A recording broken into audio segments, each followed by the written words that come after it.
active and passive absorption. Absorbing helps you to get through obstacles. Whether you're jumping over it or you're absorbing it, you're using that absorption to get through obstacles on the mountain.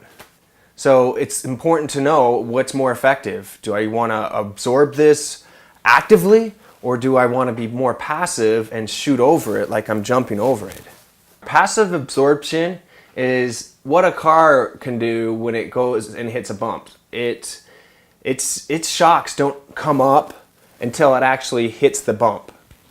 So if they have hydraulics, they can actively, preemptively come up to a bump and lift up their front tires, maybe, those high riders, those hydraulic shocks. But most of the time a car is going to come up to a jump and it's going to shoot it off and then it's going to land.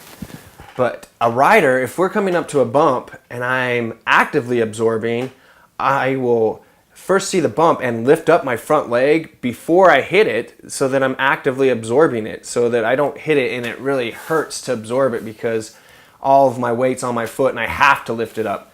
I do it just before the bump, actively lift it up over, and then as I'm coming over it, I press down and actively lift up my back foot as I come over it. So it's actively absorbing. Whereas passive is when you go over to an obstacle or a bump and you hit it and you fly off of it.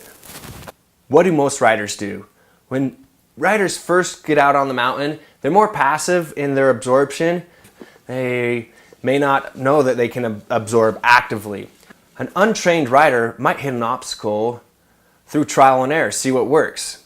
And they may get hurt by hitting that obstacle. But a trained rider will know which type of absorption to use and that is most effective.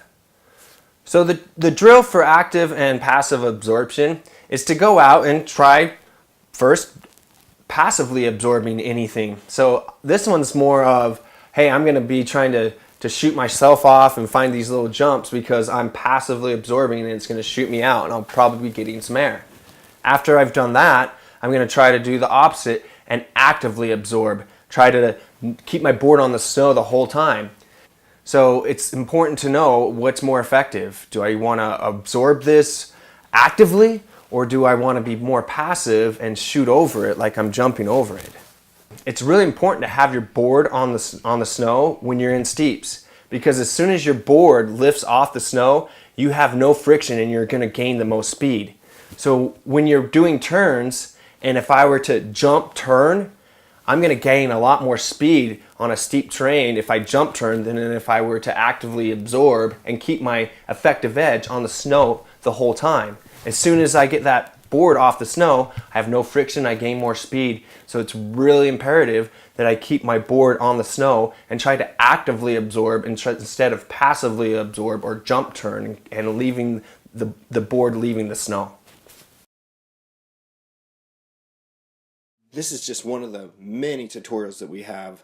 Sign up for the full course at flowingfreeride.com.